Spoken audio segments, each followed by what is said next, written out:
unless your head is like really deep down in the sand somewhere, everybody know that Charlie Kirk was assassinated on yesterday while speaking at the university there at an event at the University in Utah.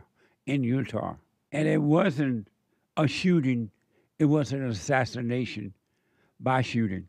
And I believe, I have no proof yet, but the person that did it had to be a perfect shooter. He had to, they said it was 200 yards away, I believe, from Charlie. He had to be very professional, like a real hitman. Because so far, according to the report, they have not caught the person yet. So that means that somebody may, and I don't know yet, may be helping him to hide and all that kind of stuff. But I don't know. But it's a mess. It's evil. And when it happened, when I saw it, and online they show you exactly how the bullet hit the neck and blood just goosh. I mean, just everywhere. Charlie fall back, and there's blood just everywhere. We're not going to show you all the bloody stuff, but it's just everywhere. And seeing that is different than hearing about it, really. There's a different impact when you see it than when you hear it. It reminded me of the young lady from Ukraine that was, according to the report, was stabbed in the neck. And she didn't realize, it appears that she didn't realize at first she had been stabbed like that. And she held her neck there for a minute, and she tumbled over and died. Seeing that had a major impact. And it's evil. Both cases are evil, done by evil people. That's not love. And in my country today, anger, evil, resentment, evil is pushed and promoted as necessary, as good. They lie to you and tell you that Jesus was angry, and they lie to you and tell you that anger, they have righteous anger. And emotional anger is not righteous anger at all. But you believe a lie. I can't convince it. No one can convince you that you don't have righteous anger. You have evil anger unless you want to see it and overcome it.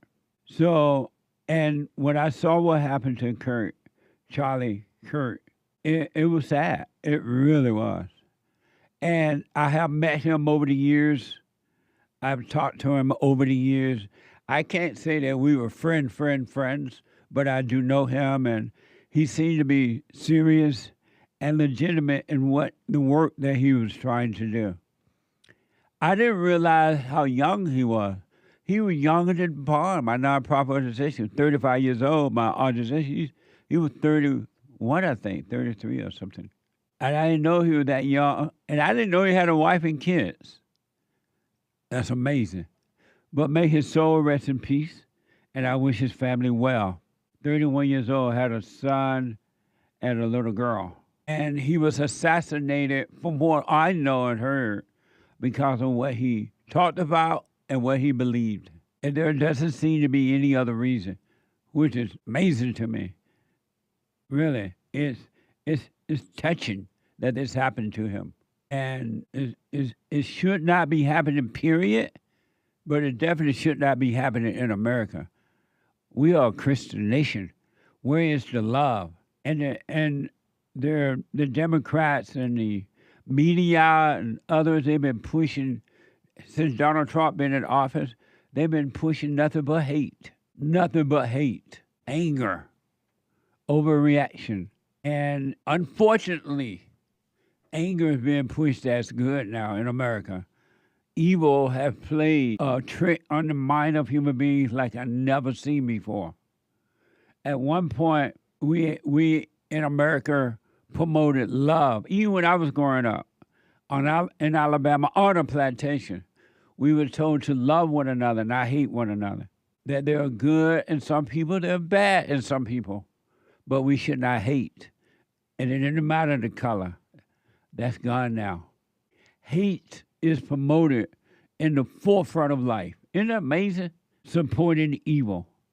God said to love your neighbor as yourself, meaning don't hate. And when you don't hate, it doesn't mean that you're accepting evil. As a matter of fact, it's a perfect way of dealing with it by not hating.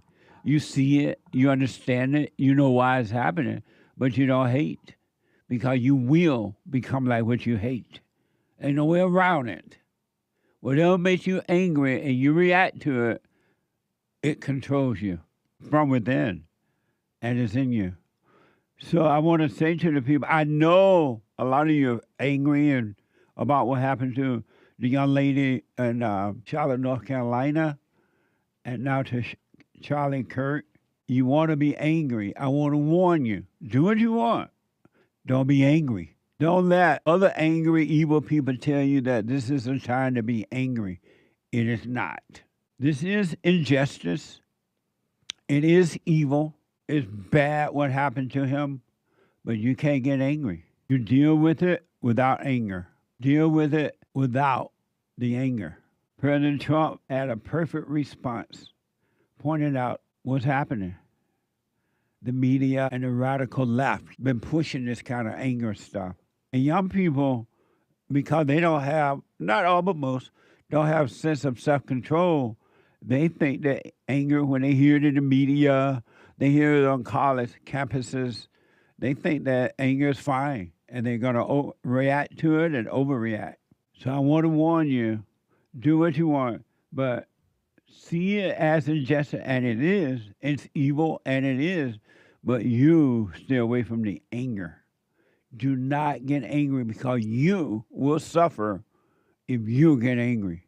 It's going to hurt you because the anger will be inside of you, and anger is evil, and it's going to destroy you and make you do things that you'll regret later.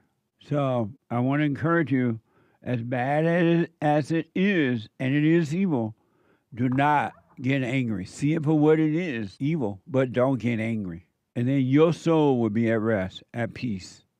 But if you get angry, it's going to disrupt you, because anger is within and is without, but inside of others. It's in human being, in human nature. And lately I've been saying a lot, encouraging you to drop the anger. Christ said an angry person is a murderer. And he didn't just mean physically, but he meant of the heart, of the spirit. And you cannot trust an angry person. So I know how you feel. And don't go for revenge on this. Because if you try to get revenge on him or whomever did this, it doesn't mean you accepted it. The person should be caught and punished for what they've done. But don't you go for revenge, because it'll come back on you. What you're doing to others, you're doing it to yourself. It come back on you. You affect yourself when you do it. Revenge only belongs to God. So I would suggest you not do that. Do what you want, but because I can't make you not do it. But I'm telling you, I'm encouraging you not to go for revenge. You will regret it because you're doing it to yourself and don't realize it. It feels like you're doing it to someone else, and in your mind you are doing it to them, but you're really doing it to you. What you put out come back on you. So may Charlie soul rest in peace.